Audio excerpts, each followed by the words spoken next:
Everybody like a dance. Just listen to what I'm saying and do it and take a chance. I put my hand up on your hip. When I dip, you dip, we dip. You put your hand up on my hip. When you dip, I dip, we dip. I put my hand up on your hip. Hey everybody, welcome to another episode of The Dip. I'm your host TVChips, and this is a completely new series that I'm doing. This is not an unboxing. This is not a taste test. I am not reviewing anything today. This is the very first ever Ask the Dip. Wait. Ask the... That's... I didn't think the name through. We might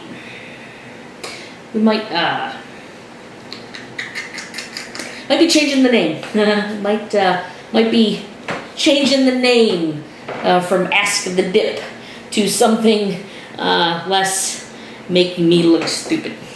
So yeah, that's hey, we live and we learn, right? First episode, yeah, working on the kinks. So anyways, I put out a message on my Twitter and Facebook feeds and asked you guys for questions. All sorts of different questions. If you have a question, I will answer it for you. I will find the answer. I will get the answer. I will give you the answer to your questions. And I got a bunch of responses, and I really greatly appreciate it. So let's dig into this very first episode of Ask the Dip. Steve from East Point writes, this is a question about the Detroit Red Wings of the NHL. Is it better to maintain a playoff streak and make small changes or tweaks, or completely rebuild around young, skilled youth for a future dynasty in 3 to 5 years, or neither?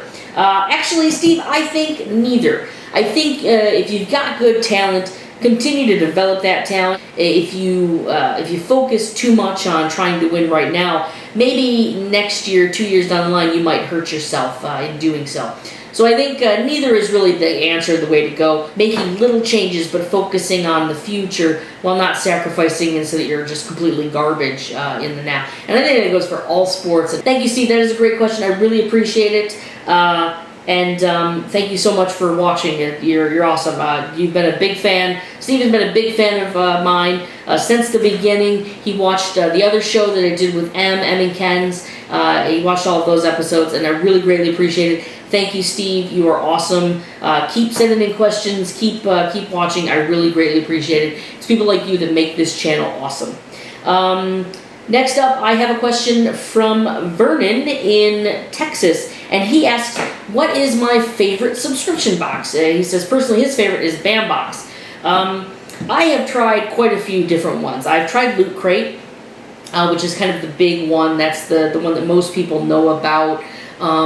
They're all right. They're good, but, you know, they do so many boxes. They have such a large subscription base that their quality kind of has gone downhill because they're trying to mass produce and churn out these boxes on such a grand scale. And I think it affects their quality a little bit. And I've seen that response from some of the videos I watch. I've been, you know, I watch a lot of other unboxing videos, and I see that people just don't seem to be as satisfied with Loot Crate as they have been with other boxes. Super Geek Box is a great subscription box. It's a little bit cheaper than some of the other ones. There's the TMNT box that I do, that I've been doing. That one's great. It's pretty cheap. It's only $9 a month. It's super focused on Teenage Mutant Ninja Turtles. So if you're a Turtles lover, that's a great box. Geek Fuel is another box that is great. I've done a couple of their boxes. They have a lot of really good content in them. Then you've got the bi-monthly subscription boxes like the Marvel Collector Corps and the DC Legion of Collectors, as well as Funko's Smuggler's Bounty, which is a Star Wars-based box. My favorite two boxes, though, are Nerd Block, because I think Nerd Block crushes it. There's always something really neat, something that I'll be like, well, that's, you know, it seems cool. And then, like, months later, I'm still thinking about it. Last month, I got a Goonies map. It's a replica map of One-Eyed Willie's Treasure from Goonies. How cool is that? You know, I'm going to put it in, like, a cool frame and make it look kind of neat. And that's a focal point. That's something that I can put somewhere, and people can be like, is that One-Eyed Willie's map? And I'll be like, yeah, that's One-Eyed Willie's map. Yeah, I have One-Eyed Willie's map. Why? Because I'm a badass. That's why. Maybe. we'll see. But I love Nerd Block. I love what they do. They also do a science block, or a sci-fi block, excuse me. They do a horror block. They do a comic block. They do an arcade block. They do blocks for kids. They do a girls block and a boys block. So they have a wide variety of different things you could do, and you can jump around and try different boxes, or you can just stick with the classic box, which is I do, and it's well worth it. They are a great subscription box. My favorite though, and I've only done one, but I have loved them since I started watching some of their videos a couple months ago. I kicked myself super hard that I didn't get their May box, because their May box was amazing. But my favorite box is also Bambox, Vernon. I love Bambox. I think the things that they put in there, the care and the craftsmanship that they put into those boxes, it's evident from the moment that you break that seal of tape. You see in that box, like, there are people that care and love what they're doing. Not that the other boxes don't have those kinds of people. They do. But there's something special about what Bambox is doing.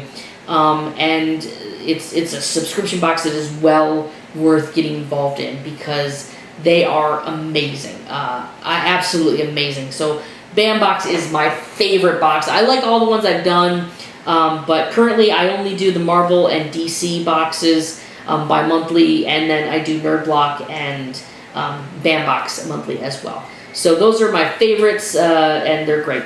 Thank you for the question, Vernon. That was awesome. I really appreciate it. I hope maybe that's inspired you. I'd like to know what your favorite boxes are. And everybody out there, what's your favorite subscription box? Leave a comment in below. If you want to see me try one of those boxes that you love, leave a comment below. Maybe I'll try another box, and I'd love to see what else is out there. I know there's boxes that I've never even heard of that might be pretty cool. So thank you so much for the question, Vernon. You are the best. Like I said, with Steve, people like you watching make this all worthwhile, and I really appreciate it. Claire from Detroit asks, what's your current comic pleasure?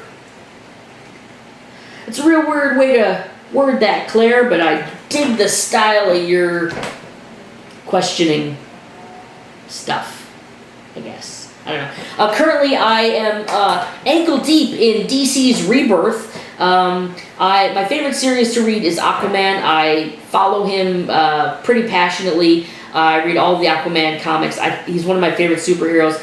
He's probably my favorite superhero. I've also been reading the Justice League. Their Rebirth issue just came out. The new Titans series. Part of the Rebirth was the bringing back of Kid Flash, Wally West, and him joining back up with the Titans and seeing what they're going to do. And that's kind of exciting to see that old Titans crew back a little bit older and see how they kind of go through things. I think that's going to be a great series. And of all the Rebirths that I've read, that one is my favorite. I think that storyline is going to be just phenomenal, just absolutely phenomenal.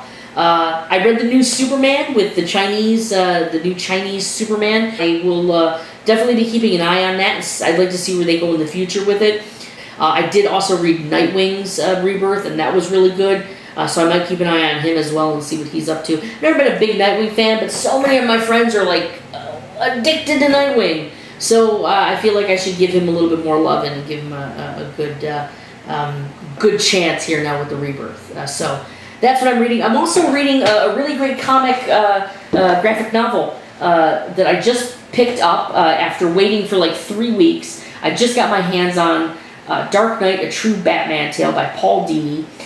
This is a fantastic read. I just started it. I'm about halfway through, and I honestly didn't want to put it down last night because it was so good. If I wasn't like falling asleep reading it, I would have finished it right then and there. I'm going to finish this tonight because it is a amazing read. Paul Dini is a very well-known writer, a comic book writer. He is most well-known because he wrote for Batman the Animated Series. He is the co-creator of Harley Quinn, who we will see in the Suicide Squad movie, who has become just this juggernaut of pop culture, of the character. So he is a fantastic, brilliant man, and this book is just, it's so raw and real. it's his story, but it's told. It's hard to explain, but Batman and Joker, are kind of the angel and devil on his shoulders as he tries to recover from this awful mugging that happened to him, and it's absolutely great. It's so raw and beautiful and captivating, and like I said, I can't wait to finish it. If you get a chance, I do suggest go out and pick this up and give it a read. It is just, it's beyond compare. It's one of the best novels, graphic comic novels that I have read probably in many, many, many years, maybe even ever. It is that good. So I would suggest picking this up and reading it, because I picked it up, and like I said, I waited for 3 weeks to get my hands on that, and I don't regret it at all. I wish I could have gotten my hands on it sooner, because then I could be through it, fully. So definitely should pick that up. That is a great read. Thank you so much for that question, Claire. Even though it was worded